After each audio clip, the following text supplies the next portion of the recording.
So imagine you're 11 years old again. Imagine you love riding bikes and hanging out with your friends. 11-year-old you loves a good sleepover.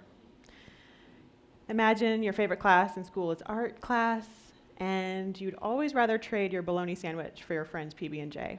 In short, you love to do all the things 11-year-olds love to do. Now imagine that you've been diagnosed with cancer at age 11.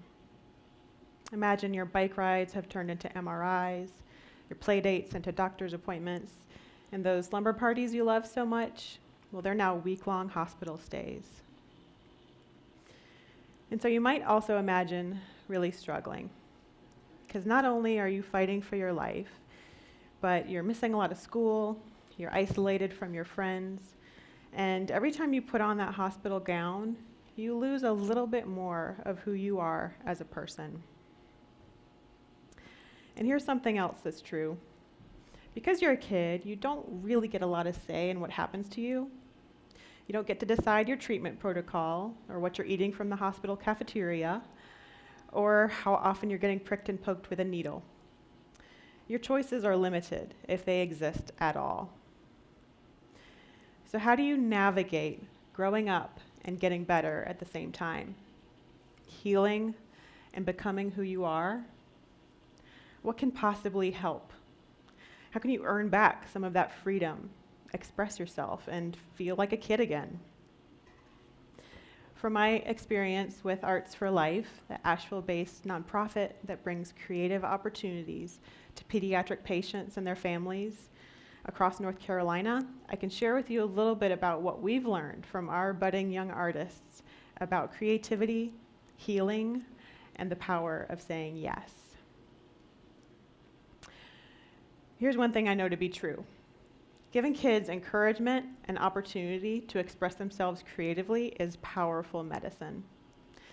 Now, art may not be able to change a diagnosis, but every day we see how it can transform the medical journey for kids and their families. Art has the power to help us heal. Doctors, nurses, and parents tell us that when kids are creatively engaged, they just feel better. And one of our pediatric oncologists tells us that his patients come to the clinic for chemo, but they stay for the art. And so while kids are getting exceptional medical care at Mission Children's Hospital to heal their bodies, Arts for Life is there to nurture their minds and spirits with art projects and music lessons. We help kids remember that they're not just patients. They're artists, musicians, poets, and most of all, that they're still kids. So Dylan and Michelle became fast friends at the art table, even though they couldn't communicate in traditional ways because Michelle is deaf. So Dylan learned a little bit of sign language, and now Michelle glows whenever he compliments her artwork. When was the last time you made or encouraged a friend that way? And here's a fun project that we like to do in the hospital. We ask kids to paint or draw a word that they think the world needs more of. So there's Brittany's peace, Kiki's love, Alan's hope, Julia's joy, and my personal favorite is coming up. So think about it. What's your word? What do you think the world needs more of? What if you said yes more often, like these kids say yes to art? What beautiful consequence might result? Sometimes saying yes to art, to an opportunity, to a moment of joy can lead somewhere unexpected and amazing. So this is Jenna working on a painting that's one of my all-time favorites, although if you ask me, they're all my all-time favorites. And it's called My Happy Cancer-Free Cells. So have you ever thought about what your happy cells might look like if they were drawn or painted or sculpted or spoken or sung?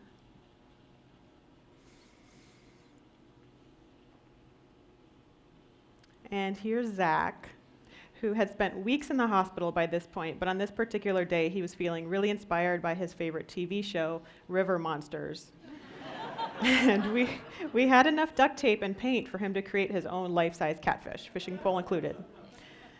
So what could you dream up if you had all the duct tape and paint in the world?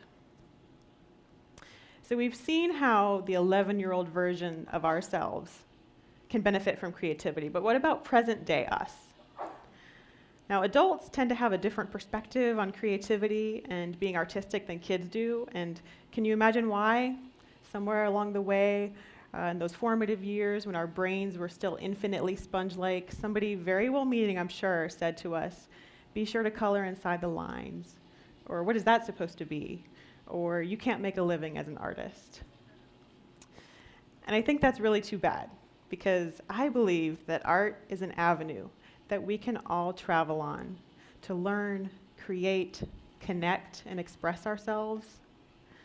And the amazing thing is, it's available to all of us all the time.